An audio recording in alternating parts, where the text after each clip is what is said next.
சரண் Krishna YouTube சேனலுக்கு உங்களை அன்புடன் வரவேற்கின்றேன். வைகாசி மாதம் பௌர்ணமியில் குலதெய்வத்திற்கு இந்த ஒன்றை செய்ய மறக்காதீர்கள். அது என்ன செய்யணும், எப்படி செய்யணும் அப்படிங்கிறத பற்றி தான் இந்த வீடியோவில் தெளிவாக நம்ம பார்க்க போகிறோம். நம்ம சேனலில் உள்ள வீடியோவை ஃபஸ்ட் டைம் நீங்கள் பார்க்குறீங்க அப்படின்னா மறக்காமல் நம்ம சேனலை சப்ஸ்கிரைப் பண்ணி வச்சுக்கோங்க.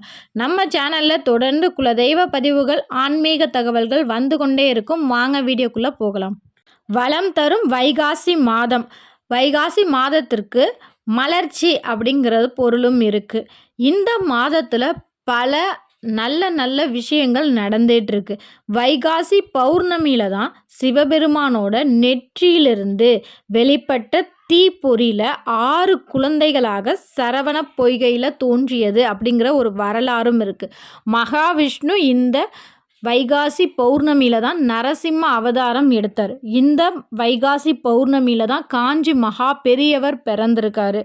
ஆதிசங்கரர் தோன்றியதும் இந்த வைகாசி மாதத்தில் தான். இவ்வளவு சிறப்பு வாய்ந்த மாதத்தில், அதுவும் குறிப்பிட்டு இந்த வைகாசி மாதம் பௌர்ணமியில் நம்ம குலதெய்வத்தை இந்த முறையில் வழிபாடு செய்யும்போது நம்மளோட வேண்டுதல் மட்டுமில்லை, நம்மளோட ஆயுள் பலம் கூடும், செல்வ வளம் பெருகும், புத்திர பேறு கிடைக்கும், குடும்பத்தில் அமைதி, செல்வ செழிப்பு நமக்கு ஏற்படும். அப்பேற்பட்ட ஒரு எளிய வழிபாடு முறைகள் என்னென்ன அப்படிங்கிறத இந்த வீடியோவில் இப்போ நம்ம தெளிவாக பார்ப்போம். இந்த வைகாசி மாதத்தில் உங்கள் வீட்டுக்கு பக்கத்தில் இருக்கிற பெருமாள் கோவிலுக்கு சென்ற தாயாருக்கு மல்லிகைப்பூ மற்றும் தாமரை வாங்கி கொடுத்தும், பெருமாளுக்கு துளசி வாங்கிட்டு போய் நீங்கள் அர்ச்சனை செய்து அங்கே பிரசாதமாக கொடுக்கப்படும் துளசியை நீங்கள் பணம் வைக்கிற இடத்துல வைக்கும்போது உங்களுக்கு பணத்தட்டுப்பாடு அப்படிங்கிறது வரவே வராது. கண்டிப்பாக இந்த மாதம் எல்லாருமே முயற்சி பண்ணி பாருங்கள். மற்ற மாதங்களை விட இந்த மாதத்தில் நீங்கள் பெருமாள் கோயிலுக்கு சென்று போய் துளசி வாங்கிட்டு வந்து உங்கள் வீட்டில் வைக்கிறது ரொம்பவே விசேஷம். இந்த மாதம் வரக்கூடிய வைகாசி பௌர்ணமி 23ஆம் தேதி வியாழக்கிழமை வருகின்றது. ஆனால் 22ஆம் தேதி ரொம்பவே விசேஷமான நாள் தான். என்ன நாள் பார்த்திங்கன்னா வைகாசி விசாகம். வைகாசி விசாகத்தன்று தான் முருகப்பெருமான் தோன்றினார் அப்படிங்கிற ஒரு வரலாறும் இருக்குது. இந்த நாள் எல்லா முருகன் கோவில்லையுமே ரொம்ப விசேஷமாக இருக்கும். அதனால் நீங்கள் இந்த வைகாசி மாதத்தில், அதுவும் குறிப்பிட்டு இந்த புதன்கிழமை வைகாசி விசாகத்தன்று முருகன் வழிபாடு ரொம்ப சிறப்பு. ஏன்னா முருகனோட பிறந்த நாள் அன்னைக்கு நம்ம போய் முருகன்கிட்ட நம்ம கேட்க வேண்டிய வரத்தை நம்ம கேட்கும்போது கண்டிப்பாக முருகன் மனமுருகி நமக்கு கேட்ட வரத்தை கேட்டபடி கொடுப்பார். அப்படி முருகன் கோயிலுக்கு போக முடிஞ்சவங்க தாராளமாக போங்க. போக முடியாதவங்க வீட்டிலேயே வெற்றிலை தீபம் ஏற்றி முருகப்பெருமானை மனமுருகி வேண்டி பாருங்கள். கண்டிப்பாக உங்கள் வேண்டுதல் விரைவில் நடக்கும். இப்போ பௌர்ணமி வழிபாடை பற்றி பார்த்துருவோம். இந்த மாதம் வைகாசி மாதம் வரக்கூடிய பௌர்ணமி குரு பௌர்ணமி வியாழக்கிழமை வருகின்றது. புதன்கிழமை 7:15 இரவு 7:15 மணி முதல் வியாழக்கிழமை இரவு 7:45 வரை நமக்கு பௌர்ணமி அப்படிங்கிறது இருக்குது. நீங்கள் புதன்கிழமை குலதெய்வ வழிபாடு செய்யணும் அப்படின்னு நீங்கள் நினைக்கிறீங்க, முருகன் வழிபாடு முடித்த பிறகு நீங்கள் குலதெய்வ வழிபாடு செய்யணும்னா 7:15 மணிக்கு மேலே நீங்கள் பௌர்ணமி பூஜை அப்படிங்கிறது தாராளமாக செய்யலாம்.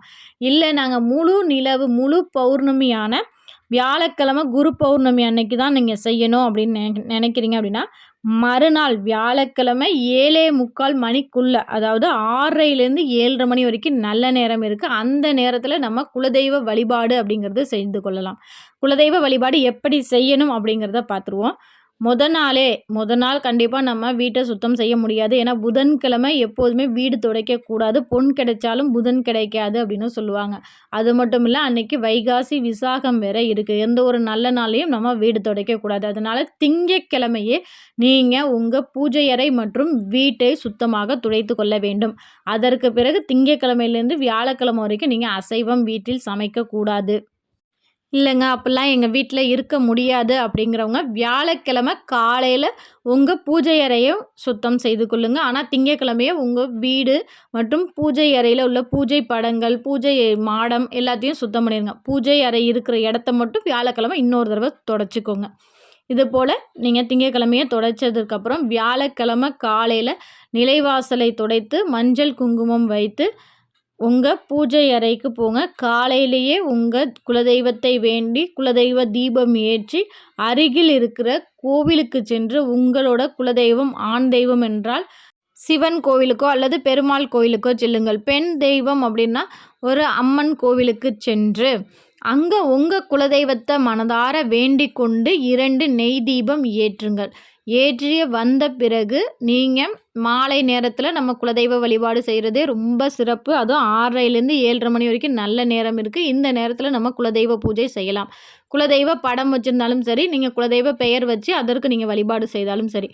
நிறைய பேர் புதுசாக வந்திருப்பீங்க, அதுக்காக நான் சொல்லிடுறேன். குலதெய்வ பெயர் அப்படின்னா ஒரு சிலருக்கு வந்து குலதெய்வ படம் வீட்டில் வைக்கக்கூடாதுன்னு சொல்லியிருப்பாங்க. அவங்க ஒரு வெள்ளை காகிதத்தில் உள்ள வெள்ளை சார்ட் பேப்பரில் உங்கள் குலதெய்வ பெயர் எழுதி அதற்கு 4 புறமும் மஞ்சள் வைத்து அதை வந்து உங்கள் குலதெய்வ படமாக பாவித்து நீங்கள் அன்னைக்கு பௌர்ணமி அன்னைக்கு பூஜை செய்யலாம். பூஜையில் கட்டாயம் இடம்பெற வேண்டியவை மஞ்சள் நிற பூக்கள், வாசனை மலர்கள், தாமரை மலர் கிடைச்சா ரொம்ப சந்தோஷம். இந்த மலர்களால் நல்லா அலங்காரம் பண்ணிக்கோங்க. பூஜைக்கு நம்ம கட்டாயம் இருக்க வேண்டிய பொருள், சுவாமிக்கு பூக்களால் அர்ச்சனை செய்யணும், அதனால் உதிரி பூக்கள். மேலும் சுவாமிக்கு நாணயங்களால் அர்ச்சனை. நம்ம சேனலில் உள்ள தொடர்ந்து வீடியோ பார்க்குறவங்க இப்போல்லாம் நாணயம் நாங்கள் வந்து 108 நாணயங்கள் நாங்கள் தனியாக வச்சுருக்கோம் அப்படின்றாங்க. ரொம்ப சந்தோஷம். புதுசாக பார்க்குறவங்க 101 அல்லது 108 ரூபா நாணயங்கள் அல்லது ரூபாய் நாணயங்கள் சேகரித்து வைத்து கொள்ளுங்கள். உங்கள் குலதெய்வம் பெண் தெய்வம் அப்படின்னா நீங்கள் உங்கள் குலதெய்வத்திற்கு குங்குமத்தால் அர்ச்சனை செய்ய வேண்டும். ஆண் தெய்வம் அப்படின்னா உங்கள் குலதெய்வ கோவிலில் விபூதி கொடுக்குறாங்க அப்படின்னா நீங்கள் விபூதியால் 108 முறை அர்ச்சனை செய்து கொள்ளலாம். இல்லை என்றால் சந்தனத்தால் 108 முறை அர்ச்சனை செய்து கொள்ள வேண்டும். இதை அனைத்துமே முன்னாடியே தயார்படுத்தி எடுத்து வைத்துக்கொள்ளுங்கள். பூஜையில் உட்காந்திங்கன்னா இது எல்லாமே பக்கத்தில் இருக்கணும். சும்மா எந்திரிக்கிறது அப்படிங்கிறது இருக்கவே கூடாது. முதல்ல பூக்களால் அர்ச்சனை, அடுத்து நாணயத்தால், அடுத்தது விபூதி குங்குமம் இதனால் அர்ச்சனை செய்யணும். செய்து முடித்த பிறகு சுவாமிக்கு இலை போட்டு அன்னைக்கு நம்ம நெய்வேத்தியமாக மஞ்சள் நிற இனிப்பு வகைகள் கட்டாயம் வைக்கணும். அது பூந்தியோ இல்லை ஒரு லட்டோ ஏதோ ஒன்று இருக்கலாம்.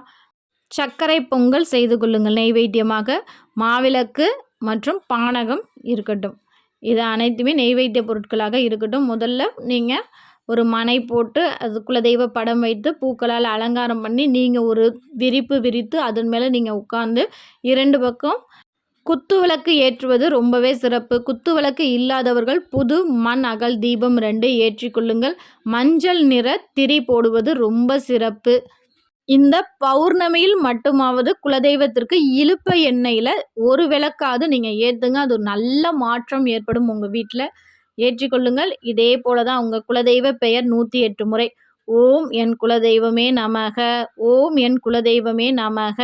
உங்கள் குலதெய்வம் ஓம் பெத்தனாச்சி தாயே நமக, ஓம் ஐயனார் அப்பாவே நமக, ஓம் கருப்பண்ண சுவாமியே நமக. என்ன உங்கள் குலதெய்வ பெயரோ இப்படி சொல்லி 108 முறை பூக்களால் முதல்ல அர்ச்சனை, அடுத்தது நாணயங்களால் அர்ச்சனை, அடுத்து குங்குமம்னா குங்குமம் இல்லை விபூதினா விபூதியால் அர்ச்சனை பண்ணிவிட்டு அர்ச்சனை பண்ணி முடித்ததுக்கு பிறகு வாழை இலையை கழுவி போடுங்க. கழுவிட்டு பிரசாதங்கள் அனைத்தையும் வைங்க.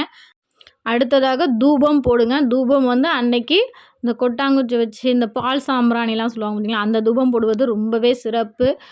தூபம் போடுங்க. அடுத்து தீபாராதனை காட்டுங்க. வீட்டில் உள்ள அனைவருமே உங்கள் குழந்தைங்கள்லாம் இருந்தாங்கன்னா கண்டிப்பாக இந்த பூஜையில் உட்காந்து செய்ய சொல்லுங்கள்.